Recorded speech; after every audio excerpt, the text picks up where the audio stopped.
तो आज हम लोग स्टार्ट कर रहे हैं क्लास 6 मैथ्स का। हम लोगों ने शुरू कर दिया है चैप्टर नंबर 12 जिसका नाम है रेशियो एंड प्रपोर्शन। ठीक है, रेशियो एंड प्रपोर्शन, जिसमें से जो रेशियो वाला टॉपिक है वो मैं आपको ऑलरेडी समझा चुकी हूँ। ठीक है, रेशियो में हमने पढ़ा था कि जब हम दो चीजों को कंपेयर करते हैं by division, comparing by division, तो उसको हम रेशियो बोलते हैं, कंपैरिजन बाय डिवीजन।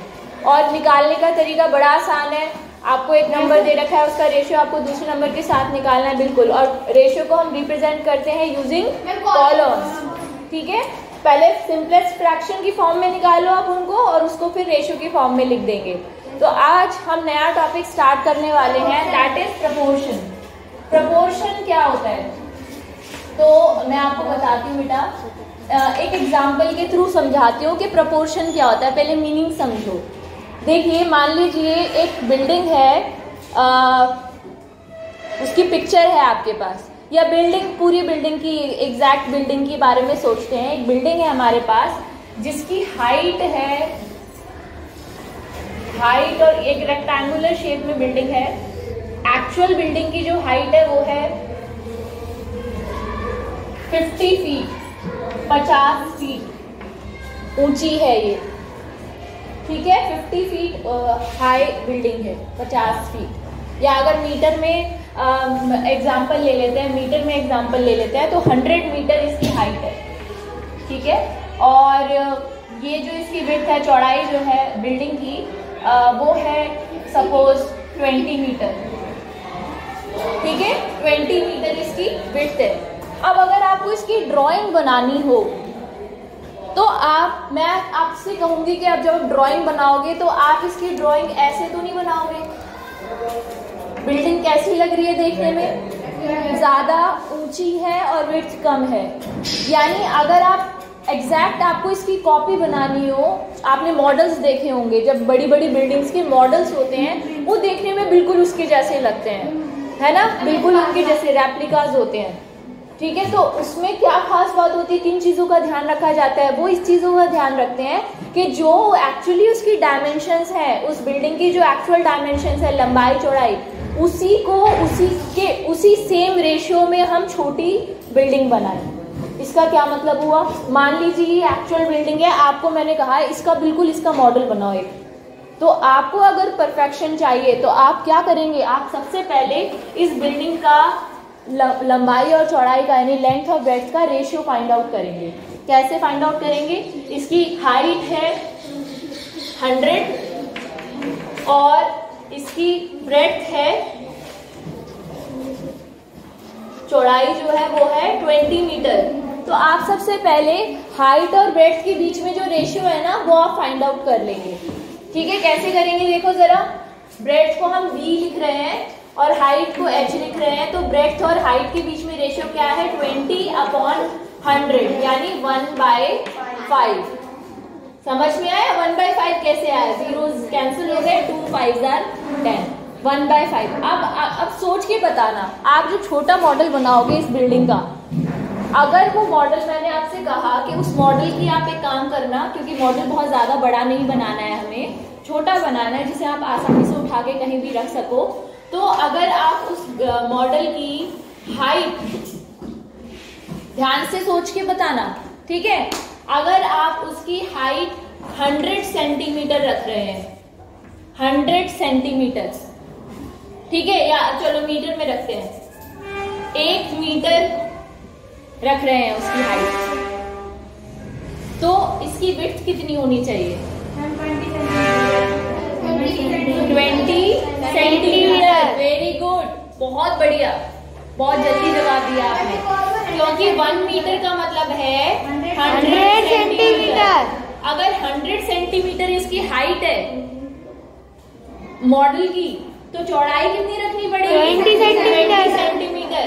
इसको समझने के लिए, और अगर मान लीजिए ये 50 रखें, इस मॉडल की हाइट अगर 50 सेंटीमीटर रखें, तो विड्थ कितनी होनी चाहिए, ये कैसे निकालते हैं। मैंने कहा कि एक मिनट बेटा, मैंने कहा कि इस बिल्डिंग का जो हाइट और ब्रेड्थ का रेशियो है ना, सेम रेशियो इस मॉडल की हाइट और ब्रेड्थ का होना चाहिए। यानी 100 अपॉन ये जो 20/100 था यहाँ पे, ये बी और एच, इसके लिए भी बी और एच सेम होना चाहिए, रेशियो सेम होना चाहिए, यानी 20/100 इक्वल होना चाहिए किसके, 50 अपॉन, ये हमें नहीं पता, ब्रेड्थ हमें नहीं पता, इसको बी मान लो।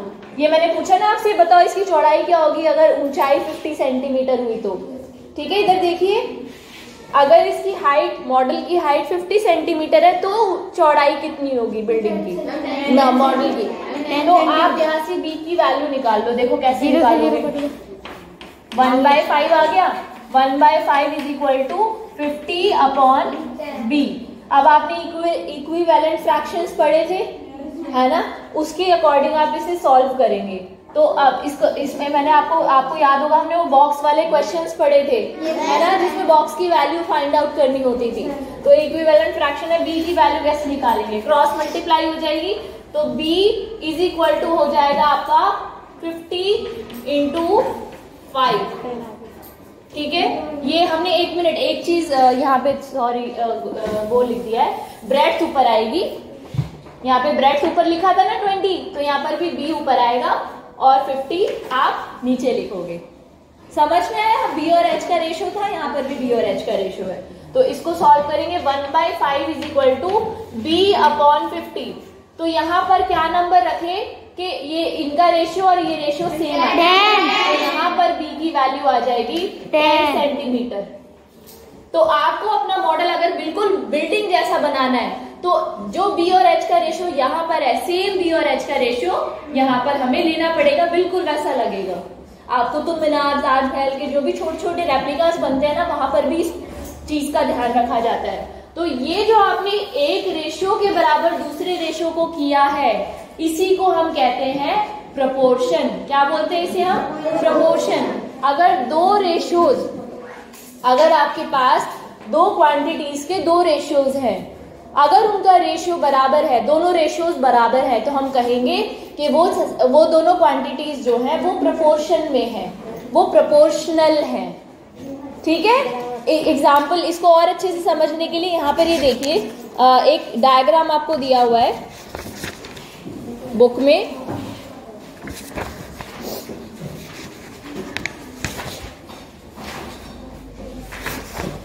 यहाँ मैंने एक पिक्चर देखा था इसमें बुक में, उसमें ये लिखा, हाँ ये देखो, ये आपका पेज नंबर 246 पे रेशियो का एग्जाम्पल दे रखा था ना। अब अगर मान लीजिए आप अपने किसी फ्रेंड की फोटो बनाएं, डायग्राम बनाएं, ये प्रोपोर्शन वाला कॉन्सेप्ट समझ में आया। तो अगर आप उसकी पिक्चर बनाएंगे तो उसके फेस और उसकी बॉडी के बीच में जो रेशियो है, जितना बड़ा उसका फेस है, जितनी बड़ी उसकी बॉडी है, उनके बीच में जो रेशियो है, उसकी फोटो में भी तो सेम रेशियो आपको रखना पड़ेगा, है ना। समझ में आया।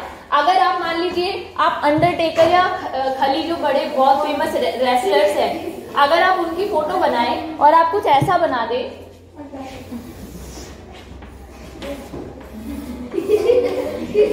अजीब लग रहा है ना, क्यों? क्योंकि एक्चुअल में जो खली है या अंडरटेकर, जो भी रेसलर्स हैं, फेमस और भी बहुत सारे रेसलर्स हैं जो रेसलिंग देखते हैं, उनको पता, अच्छा है ना, जॉन से, हाँ, तो हाँ ठीक है, ओके, समझ गए ना।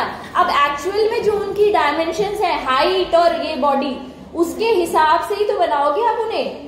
मान लो आप किसी एक रेसलर का एग्जांपल लेते हैं, उसकी हाइट 7 फीट है, 7 फीट के वो ऊंचे हैं और उनकी बॉडी ऐसे है। आपने बॉडी तो ऐसे बना दी, लेकिन हाइट, जो उनकी एक्चुअल हाइट का जो रेशियो है बॉडी के साथ में, वो हाइट आपने कम कर दी, 5 फीट का कर दिया। सोचो 5 फुट और इतनी बड़ी हाइट, इतनी बड़ी बॉडी, तो कैसे लगेंगे, समझ रहे हो। यानी रेशियो जो एक्चुअल में उनकी हाइट और वेट का रेशियो है, सेम रेशियो आप फोटो बनाते वक्त, उनका पोर्ट्रेट, उनकी पिक्चर बनाते वक्त सेम रेशियो आप ड्राइंग में भी रखोगे। यानी ये चीजें क्या होनी चाहिए, प्रोपोर्शनल होनी चाहिए। समझ में आया प्रोपोर्शन का मीनिंग? ठीक है, हाँ, इक्विवेलेंट रेशियोज कह सकते हो, बिल्कुल ठीक है। तो अब क्योंकि आपको ये चीज समझ में आ गई है, तो अब हम क्वेश्चन स्टार्ट कर सकते हैं। एक्सरसाइज 12.2 बेटा ओपन कर लीजिए अपनी बुक में।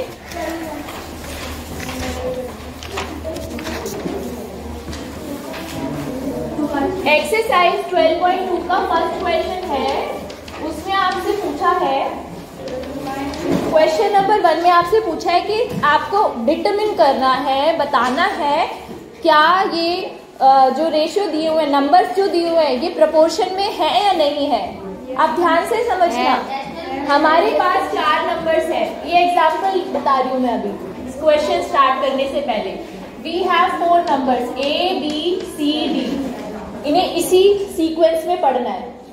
तो A और B के बीच में जो रेशियो होगा वही रेशियो C और D के बीच में होना चाहिए। अगर ये रेशियो बराबर होगा, अगर A बाय B की वैल्यू C बाय D के बराबर होगी तो ये प्रपोर्शन में होंगे। और क्योंकि दो रेशियो की बात हो रही है तो यहाँ पे हम 4 कॉलम्स का यूज करते हैं, ये होता है प्रपोर्शन का साइन। इसको कैसे पढ़ेंगे? A ratio B is proportional to C ratio D। Double ratio नहीं बोलेंगे, प्रपोर्शन का साइन है, ये 4 कॉलम्स बनते हैं। आया समझ में? इसे नोट कीजिए please.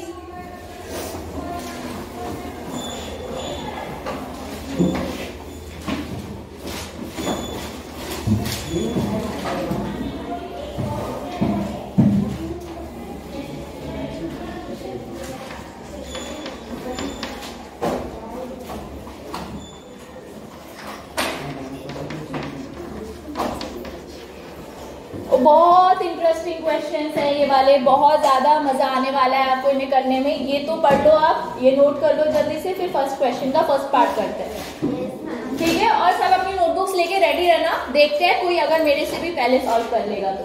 Okay, you have to be okay. ये नोट कर लिया? ओके बेटा, मास्क पहन के रखो। एक तो मुझे ये कॉन्सेप्ट नहीं समझ में आता, आप मास्क पहनते हो ताकि इन्फेक्शन ना फैले, राइट? और जब आपको छींक आती है तो आप मास्क उतार के छींकते हो। क्या फायदा उसका मास्क पहनने का जब इन्फेक्शन फैलाने के टाइम आप मास्क हटा रहे हो? दैट्स वेरी बैड, है ना? तो चलिए 15, 45, 40 एंड 120, ये 4 नंबर्स हमारे पास है। आपको इन्हें चेक करना है कि ये प्रोपोर्शन में है या नहीं, यानी हमें चेक करना है कि क्या 15 रेशियो 45 प्रोपोर्शनल है 40 रेशियो 120 के, ये चेक करना है। इसका मतलब क्या 15/45 बराबर है 40/120 के? इसका मतलब इनकी लोएस्ट टर्म निकालेंगे। 15/45 की लोएस्ट टर्म, 15 और 45 दोनों कौन से टेबल में आते हैं? दोनों नंबर 5 की टेबल में। 5 से डिवाइड कर सकते हैं, 5 3s are 45 एंड 5 9 या 45। अभी 3 और 9 फिर से डिवाइड हो सकते हैं। 3 1s are 3 and 3 3s are 9। अब तो ये लोएस्ट फॉर्म आ गई इधर। समझ में आ रहा है? इक्वल है बेटा, समझ में आ रहा है? भावेश के साथ जो बैठे हैं, क्लियर है ये चीज? तो ये 1/3 आ गया लेफ्ट में। अब राइट में भी सिंपलेस्ट फॉर्म निकालेंगे चेक करने के लिए। जीरोस कैंसिल हो गए, 4 1 है 4, 4 3 12। तो क्या लेफ्ट हैंड साइड और राइट हैंड साइड का रेशियो इक्वल है? Yes ma'am. तो क्या ये नंबर प्रोपोर्शन है? यस। तो आप लिखोगे yes, these numbers are in proportion, these numbers are in proportion। समझ में आ गया सबको कैसे चेक करना है? एक और एग्जाम्पल लेते हैं और बाकी एग्जाम्पल्स आप लोग खुद ट्राई कीजिएगा, ठीक है? चलिए मैं एक एग्जाम्पल आपको कराती हूँ।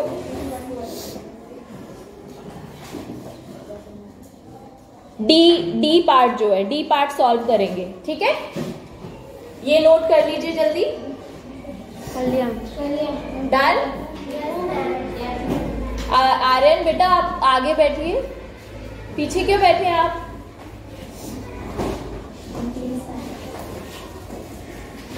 हाँ, जिनको थोड़ा सा विजन का प्रॉब्लम है, प्रॉपरली साफ नहीं दिखता है या देखने में थोड़ा प्रॉब्लम होती है, वो सारे बच्चे आगे बैठा कीजिए, ठीक है? ताकि आपको बोर्ड क्लियरली नजर आए। बहुत सारे बच्चे होते हैं जिनकी आई साइट वीक होती है, टीवी देख देख कर, फोन बहुत ज़्यादा ओवर यूज़ करने पर भी ऐसा होता है। तो आप लोग एक तो स्पेक्स पहना कीजिए। नोट कर लिया था आपने यार? चलो डी पार्ट सॉल्व करते हैं।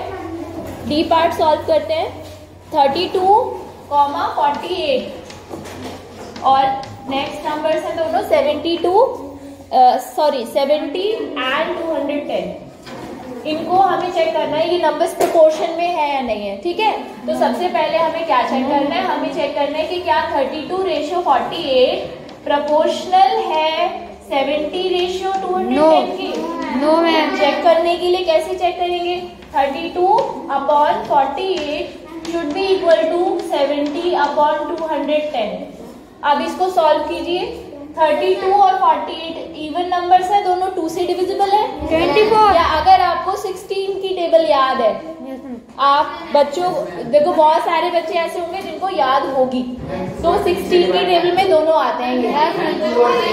हम कोशिश कीजिएगा, हाँ 1 मिनट, कोशिश कीजिएगा जब भी हम सिंपलेस्ट फॉर्म निकालते हैं ना बेटा, तो वो बच्चे बहुत जल्दी निकाल लेते हैं जिनको टेबल्स 20 तक कम से कम याद है।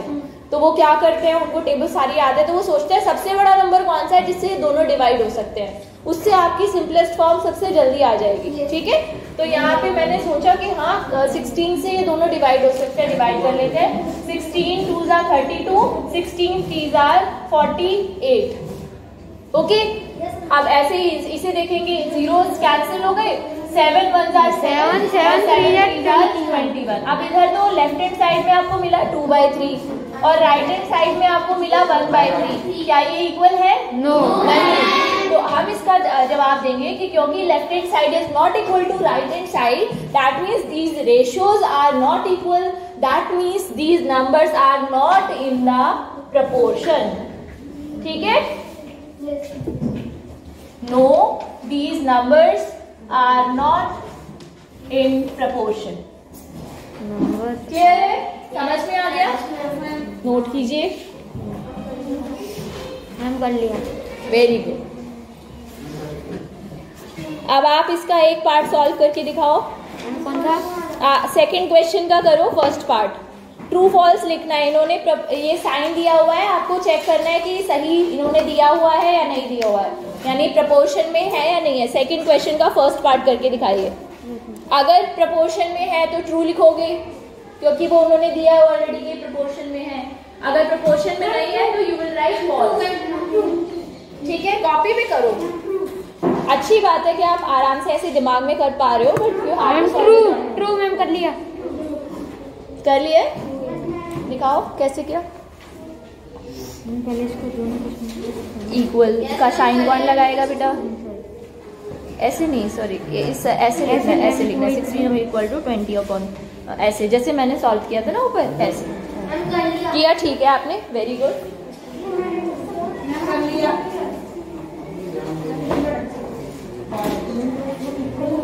इसको इस तरीके बेटा, एक चीज का ध्यान रखना, बहुत सारे बच्चों ने क्या किया है, किया तो बिल्कुल ठीक है, बट प्रेजेंटेशन करेक्ट आपको रखनी है। जैसे कुछ बच्चों ने क्या किया, जैसे मान लो ये एग्जाम्पल था, उन्होंने क्या किया है, पहले 32/48 को सॉल्व कर दिया, नीचे 70/210, ठीक है आपने सॉल्व किया, बट आपको इसे इसी तरीके से लिखना है। कैसे लिखना है? ऐसे, इस तरह से आमने सामने। फिर लेफ्ट हैंड साइड और राइट हैंड साइड को सॉल्व करो। लेफ्ट और राइट तो तभी होगा ना जब आप उन्हें साथ में रखोगे एक ही लाइन में, ठीक है। तो ट्रू है या फॉल्स है? First true. वेरी गुड, समझ में आ गया सब बच्चे को प्रपोर्शन का concept?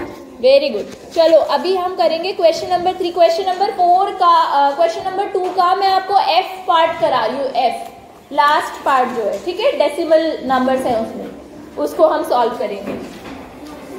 Question number 2 part F. बाकी तो आप कर लोगे ना ट्राई? अगर किसी को प्रॉब्लम हो किसी पार्ट में तो पूछ सकते हो आप मेरे से। इसका एफ पार्ट देखिए। एफ पार्ट में आपको क्या करना है, 0.9 रेशियो 0.36। मैंने 36 नहीं बोला, देखा? आप लोग पढ़ते हो तो 36 बोलते हो। मैंने आपको बताया कि डेसिमल के बाद के जो डिजिट्स हैं उनको हम अलग अलग बोलते हैं, ठीक है 0.36। अच्छा, इसके बाद में प्रपोर्शन का साइन लगा है और नंबर्स लिखे हैं 10/4। चेक करना है आपको, वही होगा हमारा तरीका 0.9/0.36 शुड बी इक्वल टू 10/4। चलिए लोएस्ट फॉर्म में सॉल्व करने के लिए सबसे पहले लेफ्ट हैंड साइड को सॉल्व करते हैं। यहाँ पे 0.9 है, यहाँ पर 0.36 है, तो मेरा जो तरीका है वो ये होता है कि आप सबसे पहले डेसिमल्स को हटाइए। डेसिमल जैसे 0.9 है, आपको याद होगा इसे हम फ्रैक्शन में कैसे लिखते थे 9/10। 0.36 को फ्रैक्शन में कैसे लिखते हैं 36/100। 10 आएगा या 100 आएगा? 100। क्यों आएगा 100? क्योंकि पीछे से 2 प्लेसेस के बाद डेसिमल लगा है ना।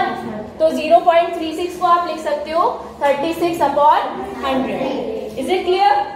तो इसी तरीके से यहाँ पर देखो शॉर्टकट क्या होता है। शॉर्टकट ये है कि जब आप इसका डेसिमल हटाओगे यानी इसे फ्रैक्शन फॉर्म में कन्वर्ट करोगे तो नीचे 10 आ जाएगा, और जब इसका डेसिमल आप हटाओगे इसे यानी इसे फ्रैक्शन की फॉर्म में करोगे तो इसका जो 100 है वो ऊपर चला जाएगा। आया समझ में? नहीं आया?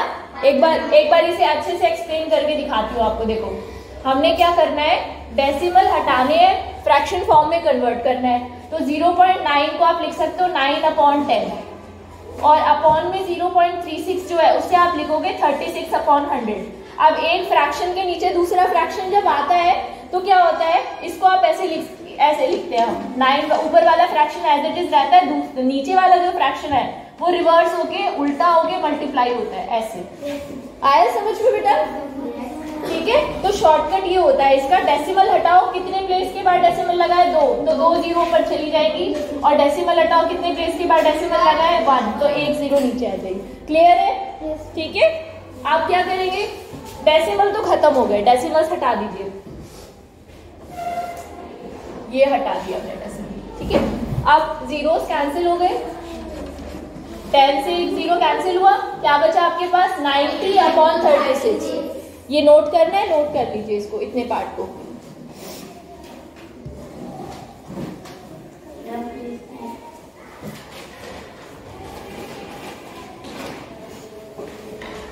आप लोग जो उधर बैठते हो आपको नजर आता है बोर्ड अच्छे से?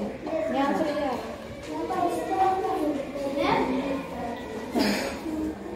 अच्छा ठीक है, ठीक है, हो गया।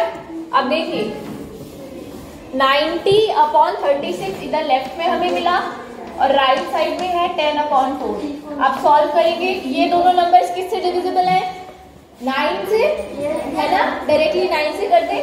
9 1s are 9 and 0 9 4s are 36। तो 10/4 आपको लेफ्ट साइड में मिला और ऑलरेडी राइट हैंड साइड में 10/4 था।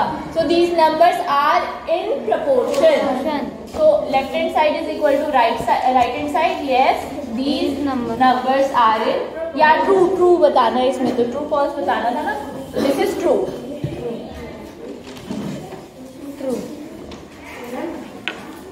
Yes, 90 कैसे आया? आपको ये समझ में आया था कि मैंने डेसिमल कैसे हटाए थे? देखो ये शॉर्टकट है, आप ये ट्रिक आगे भी यूज करेंगे थोड़ा जल्दी करने के लिए अपनी कैलकुलेशन को। वेरी गुड, आपने पूछा बेटा, बहुत अच्छी बात है, ऐसे डाउट हो तो पूछा करो। 0.9/0.36 इसका डेसिमल हटाओगे तो नीचे 10 की मल्टीप्लाई हो जाएगी, यानी नीचे 10 आ जाएगा। मल्टीप्लाई इसलिए की क्योंकि ऑलरेडी एक नंबर यहाँ पर है, अगर ये नंबर ना होता तो सिर्फ 10 लिखते आप। ठीक है, इसका डेसिमल हटाओगे तो ऊपर 100 जाएगा। ये पता चला 100 क्यों हो गया? क्योंकि इसका डेसिमल कितने प्लेसेस के बाद लगा है? 2, इसलिए 2 जीरोस ऊपर जाएंगे। यहाँ पे 1 प्लेस के बाद लगा इसलिए 1 0 नीचे आएगी। और ये मैंने यहाँ पे एक्सप्लेन भी किया था अभी लिख के कि ये कैसे आता है, ऊपर और नीचे कैसे जाता है। फ्रैक्शन फॉर्म में कन्वर्ट कर रहे हैं हम डेसिमल को फ्रैक्शन फॉर्म में कन्वर्ट कर रहे हैं। अब देखो क्या किया हमने, ये डेसिमल तो हट गए तो आगे की 0 भी हट गई, उसकी जरूरत नहीं है। ठीक है, अब क्या करेंगे, 0 से ये वाली 0 कैंसिल हो गई। 9 × 10 कितना होता है? 90, और नीचे तो सिर्फ 36 बचा। अब आ गया समझ में? आ गया सब बच्चों को? क्वेश्चन नंबर 3 सॉल्व करते हैं। देखिए ये क्वेश्चन नंबर 2 का F पार्ट था, इसे नोट कर लीजिए। हम कर लिया। क्वेश्चन नंबर 3, इसके बाकी पार्ट्स आप ट्राई कीजिएगा, किसी भी पार्ट में अगर किसी को भी दिक्कत हो तो आप मुझसे पूछ सकते हो, और जरूर पूछना अगर दिक्कत हो तो, ठीक है। क्वेश्चन नंबर 3 नोटबुक है आपकी, ठीक है। क्वेश्चन नंबर 3 देखिए, इसमें भी आपसे यही पूछा है, देखो क्या दे रखा है, 40% ratio 200% is equal to 15 rupees ratio 75 rupees, यानी 40 लोगों में, अच्छा कोई बच्चा है क्लास में यहाँ पे जो मुझे ये एक्सप्लेन कर सकता है कि इसका क्या मतलब है। आपको दे रखा है 40% is equal ratio 200% is equal to 15 rupees ratio how many rupees 75 rupees. इसका ये मतलब है, एक एग्जाम्पल से हम समझ सकते हैं, 40 लोगों के लिए 15 रुपए, 200 लोगों के लिए 75 रुपए। वही वाला एग्जाम्पल जो हमने अभी रेशियो वाला एग्जाम्पल लिया था, ठीक है। 40 और 200 के बीच में जो रेशियो है, वही रेशियो उनमें जो पैसे बचने हैं उनके बीच में होना चाहिए, तभी तो होगा। जैसे क्लास में 30 स्टूडेंट्स हैं, हर बच्चे को 2 पेन देने हैं, 60 पेन चाहिए 30 बच्चों के लिए, 30 बच्चों के लिए 60 पेन चाहिए, तो 30 बच्चे 30 स्टूडेंट्स, और पेन कितने हैं 60 पेन। तो अगर बच्चों का नंबर चेंज हो गया तो पेन का नंबर भी तो चेंज होगा उसी रेशियो में, है ना, सेम रेशियो में चेंज होना चाहिए, है ना। तो वही हमने यहाँ पर कॉन्सेप्ट यूज किया। अब आपको ये चेक करना है कि क्या ये चीजें प्रोपोर्शन में है, करेक्ट है या नहीं है। तो कैसे करेंगे, हम लिखेंगे 40 ratio 200 is equal to 15 ratio 75, ये चेक करना है हमें, तो चेक कर लेते हैं। 40/200 is equal to 15/75। Left hand side को सॉल्व कीजिए, जीरोस कैंसिल हो गए, 4/20 बचा, ठीक है। 4 1 4, 4 5 20, तो लेफ्ट हैंड साइड में आपको मिला 1/5, ठीक है। ऐसे ही यहाँ पर है 15/75, ये डायरेक्ट 75 कैंसिल हो सकते हैं, 15 की टेबल में नंबर आते हैं, 15 1 15, 15 5 75, यानी रेशियो तो हो गए इक्वल, यानी बिल्कुल करेक्ट है। अगर 40 लोगों के लिए 15 रुपीज की जरूरत है तो 200 लोगों के लिए 75 रुपीज की जरूरत होगी, है ना। इंटरेस्टिंग पैटर्न, ये आप क्लास में भी निकाल सकते हो, क्लास की चीज। जैसे मैं एग्जांपल देती हूँ, चलो अब आप करके दिखाना, ठीक है। अगर 30 स्टूडेंट्स के लिए 60 पेन्स की जरूरत है, 30 स्टूडेंट्स के लिए 60 पेन्स की जरूरत है, तो आपको बताना है 50 स्टूडेंट्स के लिए कितने पेन्स की जरूरत होगी, इसी मेथड से निकालना है। वो तो आप डायरेक्टली वैसे बता सकते हो, बट करिए, कैलकुलेट करके बताओ, वैसे रेशियो प्रोपोर्शन वाले मेथड से। 30 के लिए 30 स्टूडेंट्स हैं और अगली बारी में 50 स्टूडेंट्स हैं, 50 बच्चे हैं। इसका आपको रेशियो निकालना है, प्रोपोर्शन मतलब चेक करना है। 60 रुपीज 60 पेन्स रेशियो व्हाट, यहाँ क्या आना चाहिए नंबर,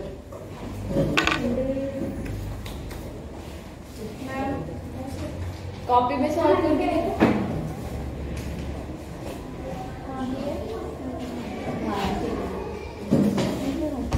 कैसे करेंगे, 30/50 शुड बी इक्वल टू 60 वो नंबर हमें नहीं पता ना, उसकी जगह बॉक्स बना लो, है ना, ठीक है। ये रेशियो बराबर होगा क्योंकि, तो यहाँ पे फिर बॉक्स को कैसे सॉल्व करते हैं आपको पता है ना, बॉक्स को सॉल्व करने का तरीका मैंने बताया था।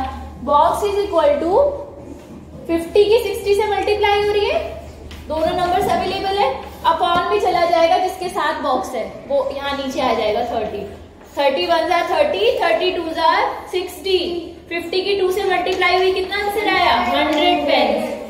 समझ में आया बेटा, ये एक एग्जाम्पल था।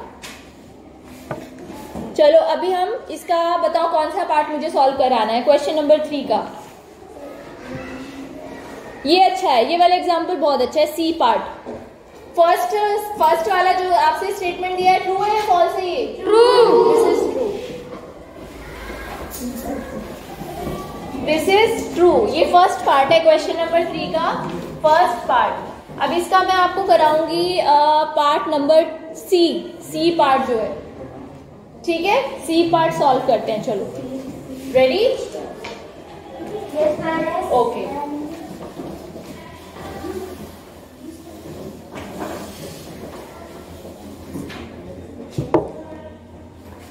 इसमें क्या दिया हुआ है आपको, देखते हैं। 99 kg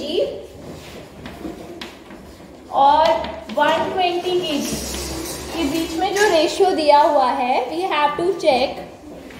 O sorry, it's not 120, actually it is 45 kg।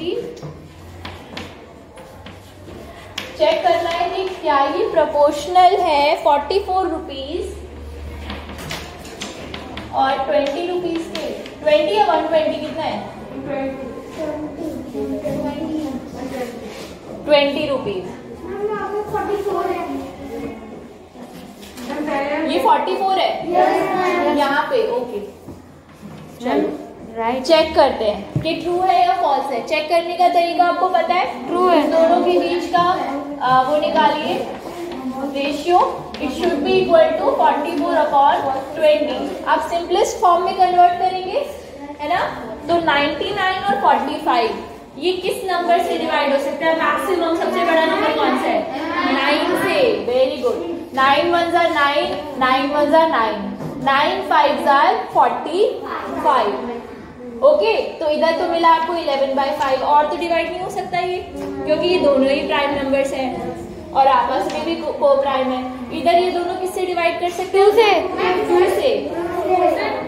2 1s are 2, 2 2s are 4, 2 2s are 4 and 2 2s are 4, 2 1s are 2 and 0।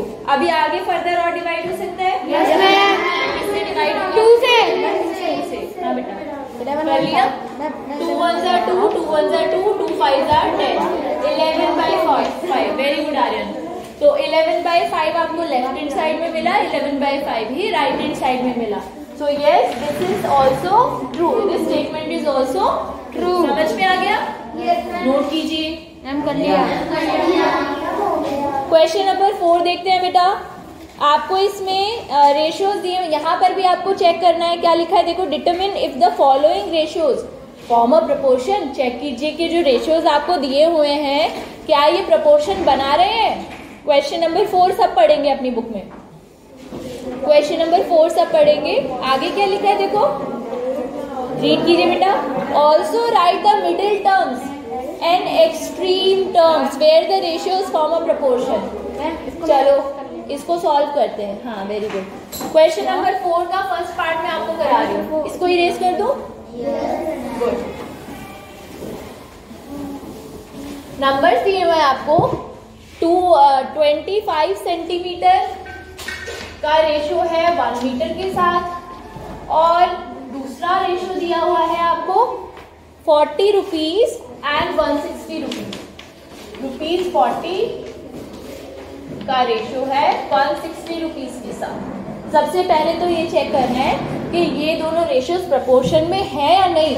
तो सबसे पहले इन्हें हम लिखेंगे इस तरह से, 25/1 मीटर। अब देखो, मैंने आपको बताया था कि कभी भी हम रेशियोज निकालना हो तो सबसे पहले यूनिट सेम करनी पड़ती है, क्योंकि हम डिफरेंट यूनिट्स का रेशियो नहीं निकाल सकते। 1 मीटर को आप सेंटीमीटर में कन्वर्ट करोगे। 1 metre is equal to how many centimetres? 100 centimetre. तो क्या 1 मीटर की जगह यहाँ पे 100 सेंटीमीटर लिख सकते हो? यस। आपको ये चेक करना है कि क्या ये रेशियो बराबर है 40 रुपीज अपॉन 160 रुपीज के। आप लोएस्ट टर्म फाइंड आउट कीजिए। अच्छा, किस बच्चे को 25 की टेबल आती है? हाँ यस, वेरी गुड। ये आपको बहुत जगह देखने को मिलेगा 25 और 100 का। तो आपको याद रहना चाहिए कि 25 4s are 100। ठीक है, तो 25 1s are 25 and 25 4s are 100। 1/4 तो आपको यहाँ मिल गया। राइट हैंड साइड में चेक करते हैं, जीरोस कैंसिल हो गए। 4 1s are 4, 4 4s are 16। तो क्या ये नंबर्स प्रपोर्शन में है? रेशियोज प्रपोर्शन में है, तो ये लिखेंगे yes, these are in proportion. अब आपको ये चेक ये बताना है कि इस प्रपोर्शन में, इसे सबसे पहले तो प्रपोर्शन वाले फॉर्म में लिखेंगे। कैसे लिखते हैं? 25:100 सेंटीमीटर, 100 में कन्वर्ट कर दिया। प्रपोर्शन 40:160। ये आया समझ में सब बच्चों को? कैसे? ठीक है। अब इसमें से जो बेटा प्रपोर्शन के साथ वाली जो दो टर्म्स है ना, ये वाली बीच में जो है, इनको हम कहते हैं मिडिल टर्म्स। क्या कहते हैं? अपने प्रपोर्शन का मिडिल टर्म्स है ये। और जो लास्ट में कोने पे बची हुई हैं दोनों टर्म्स, इन्हें हम कहते हैं एक्सट्रीम्स। क्या बोलते हैं? एक्सट्रीम्स। ये नोट कर लीजिएगा, ये दोनों टर्म्स जो है ये है एक्सट्रीम्स। तो ऐसे ही आप प्रपोर्शन बनाइए और उसमें मिडिल टर्म और एक्सट्रीम टर्म्स लिख सकते हैं कि नहीं? नोट कीजिए इसको। मैम कर लिया। Very good. अब आप मुझे इसका डी पार्ट करके दिखाओ।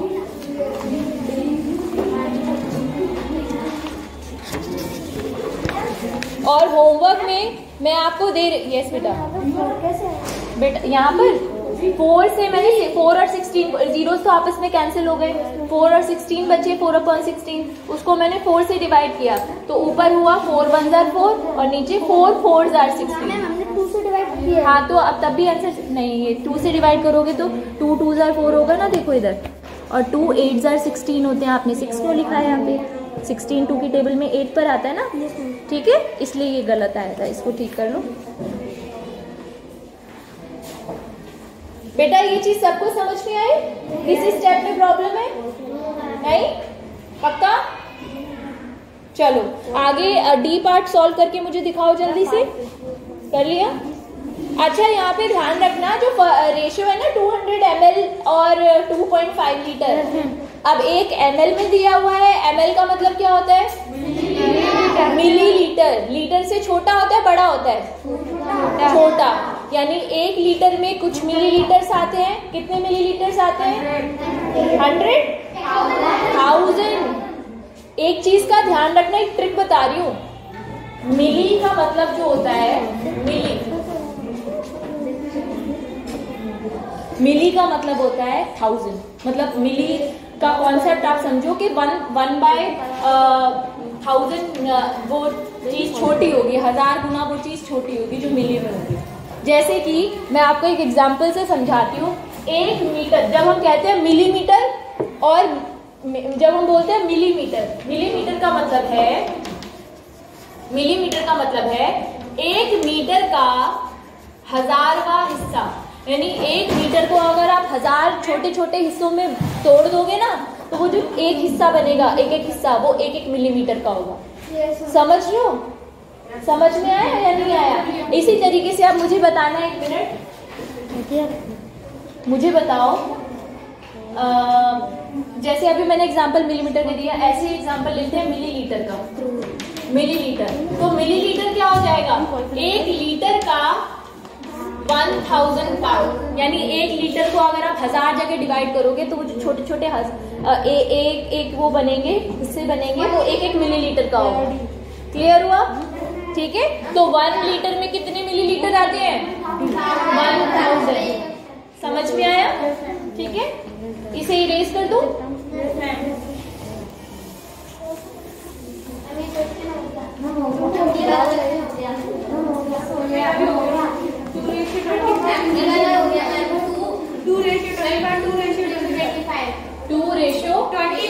अच्छा देखो, देखते हैं। ये तो मैं आपकी कॉपी में इसे कल चेक करूंगी इस चीज को। और आपका होमवर्क सुन लो बेटा, क्या करना है आपको, क्योंकि पीरियड ओवर हो गया है। आपको यूनिटरी मेथड पढ़कर आना है। और यूनिटरी मेथड पे सबसे पहले मैं आपसे कल क्वेश्चंस पूछूंगी ऑरली। आपको प्रॉब्लम्स दूंगी कि ये चीज अगर इतने की है, ये चीज कितने की होगी, ये वाले कॉन्सेप्ट। ठीक है, तो यूनिटरी मेथड सब बच्चे अच्छे से प्रिपेयर करके आएंगे। बाय।